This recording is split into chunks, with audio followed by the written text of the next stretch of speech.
오늘 본문 민수기 9장 10절부터 13절입니다. 이스라엘 자손에게 말하여 이르라. 너희나 너희 후손 중에 시체로 말미암아 부정하게 되든지 먼 여행 중에 있다 할지라도 다 여호와 앞에 마땅히 유월절을 지키되 둘째 달 14째 날 해질 때에 그것을 지켜서 어린 양의 무교병과 쓴 나물을 아울러 먹을 것이요 아침까지 그것을 조금 더 남겨두지 말며 그 뼈를 하나도 꺾지 말아서 유월절 모든 율례대로 지킬 것이니라. 그러나 사람이 정결하기도 하고 여행 중에도 있지 아니하면서 유월절을 지키지 아니하는 자는 그 백성 중에서 끊어지리니. 아멘. 아멘. 하나님은 10가지 재앙으로 이스라엘을 430년 동안 노예살이로 억압했던 이집트로부터 출애굽을 시키셔서 시내산으로 인도하셨습니다. 하나님은 이스라엘 백성들과 시내산 언약을 맺으셔서 이스라엘을 그분 백성으로 삼아주시고 그들의 하나님이 되어주셨습니다.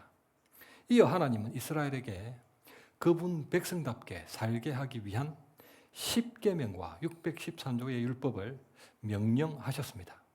오직 믿음으로 살아가는 하나님의 백성들이 항상 지켜야 할 거룩한 생활 규범을 주셨습니다.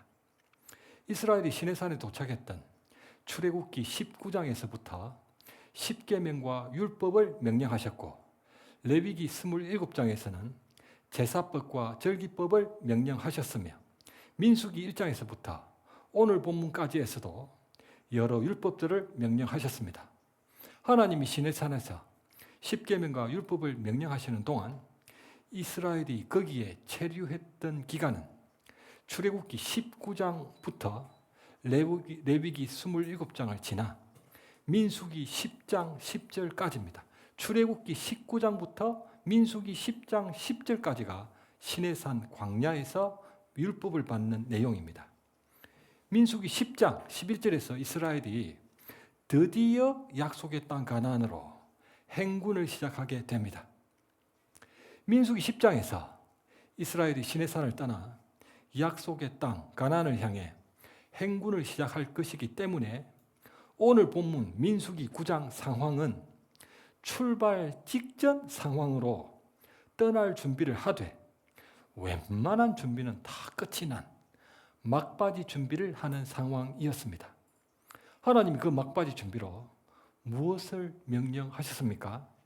우리도 장거리 여행을 하게 되면 출발 직전에 마지막 점검을 합니다.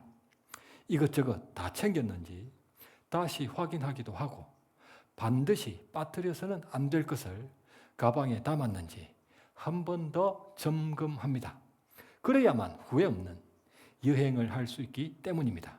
그처럼 하나님도 이스라엘 백성들에게 척박한 광야를 통과하여 약속의 땅 가나안에 무사히 들어가게 하기 위해 중요한 말씀을 명령하셨습니다.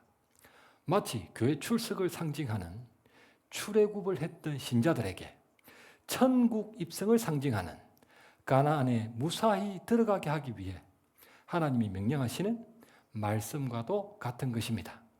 하나님이 지시하셨던 그 막바지 준비는 다 마땅히 유월절을 지키라는 것이었습니다.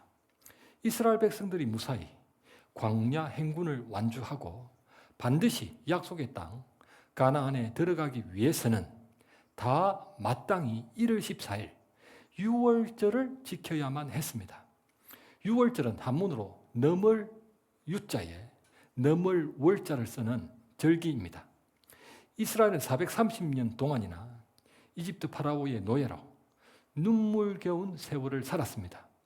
파라오와 그 군대에게 학대를 받으며 착취당하는 삶이었습니다. 그러나 하나님이 이스라엘을 불쌍히 여겨주시고 어떤 조건에도 영향을 받지 않는 그분 권능으로 10가지 재앙을 내리셨습니다. 이스라엘에게 결정적으로 출애굽이 가능할 수 있도록 내리셨던 재앙이 바로 유월절 사건이었습니다. 하나님은 어린 양의 피를 집 좌우 문설주와 임방에 바르라고 명령하셨고 이스라엘은 오직 믿음으로 어린 양의 피를 집 좌우 문설주와 임방에 발랐습니다. 단지 그 피를 발랐을 뿐인데 1월 14일 6월절 밤에 순종했던 모든 이스라엘의 집은 하나님의 죽음의 사자가 넘을 유자에 넘을 월자 죽음의 사자가 다 넘어가 버렸고 그 피를 바르지 않았던 모든 이집트 사람들의 집에는 하나님의 죽음의 사자가 들어가서 그 집의 장자뿐 아니라 짐승들의 첫 새끼까지 모조리 죽였던 사건이었습니다.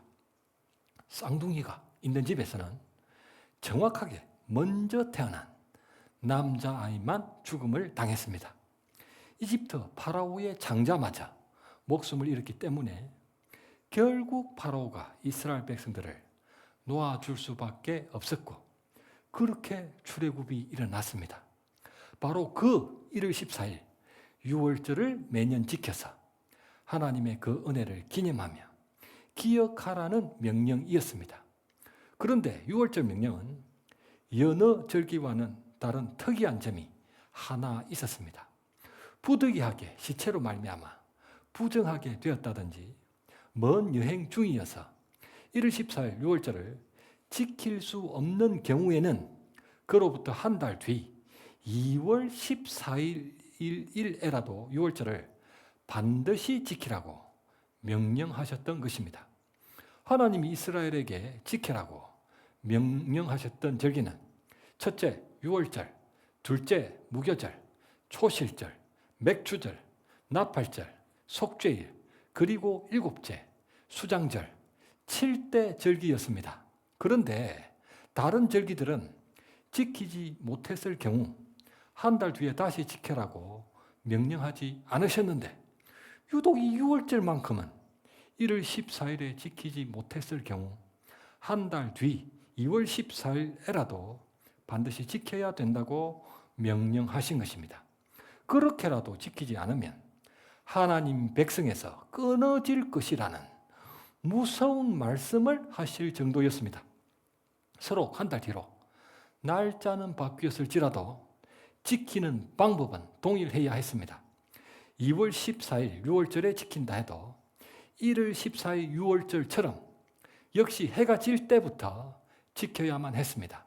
해가 지는 시간이 하루의 시작 시간이기 때문인데 그것은 천지창조 때 저녁이 되고 아침이 되니 이는 첫째 날이니라.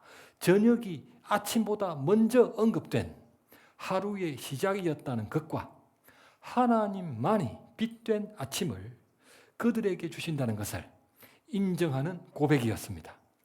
1월 14일 6월절처럼 누룩이 들어있지 않은 무교병도 먹어야만 했습니다. 누룩이 없는 무교병처럼 스스로 하나님이 되어 그분 아들을 죽이는 원죄를 비롯한 어떤 죄도 범하지 않겠다는 신앙적 결단이었습니다. 물론 죄를 짓겠죠. 하지만 그 마음에는 나는 절대로 죄를 짓지 않겠다 하는 마음의 결단이 있어야 한다는 것입니다. 썬나물도 먹어야만 했습니다.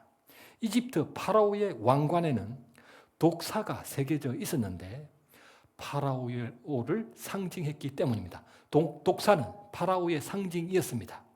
그 독사의 백성으로 살았던 쓰디쓴 그 삶을 절대 잊지 않겠다는 의미에서 썬나물도 먹었습니다. 어린 양도 먹어야만 했습니다. 어린 양의 피와 살로 구원을 얻었기 때문입니다. 그 어린 양의 뼈를 꺾어서는 안 된다는 것도 지켜야 했습니다. 그 당시는 그 이유를 몰랐었지만 주님이 십자가에서 돌아가셨을 때 로마 병사들이 다른 강도들의 다리는 모두 꺾어버렸지만 주님의 다리만은 꺾지 않을 것이라는 마치 예언과도 같았던 명령이었기 때문이었습니다. 서로 6월절의 날짜가 1월 14일에서 2월 14일로 달라졌어도 날짜는 달라졌어도 그 의미는 조금도 달라져서는 안 된다는 것이었습니다. 다른 절기들과 달리 특별히 6월절을 지키는 것은 이 명절을 지키는 것은 그만큼 중요하다는 의미였습니다. 하나님은 이스라엘에게 약속의 땅 가나안을 향한 행군을 시작하기 직전에 왜 막바지 준비로 1월 14일 유월절을 지키고 혹시 지키지 못했다면 반드시 2월 14일에라도 지키라고 명령하셨을까요? 약속의 땅 가나안을 향한 행군을 시작하기 때문입니다. 이스라엘이 약속의 땅 가나안에 들어가는 것은 마치 농부가 봄에 씨를 뿌렸다가 가을에 결실을 수확하는 것처럼 출애굽이라는 씨를 뿌려 가나안 입성이라는 결실을 수확하는 것과도 마찬가지였습니다. 농부가 봄에 씨를 뿌린 이후에 저절로 결실이 맺혀져 가을에 수확하는 것이 아니라 때로는 가뭄이 닥치기도 하고 장마가 지기도 하며 어떤 때는 태풍을 거쳐야 하는 무더운 여름을 지나야 합니다.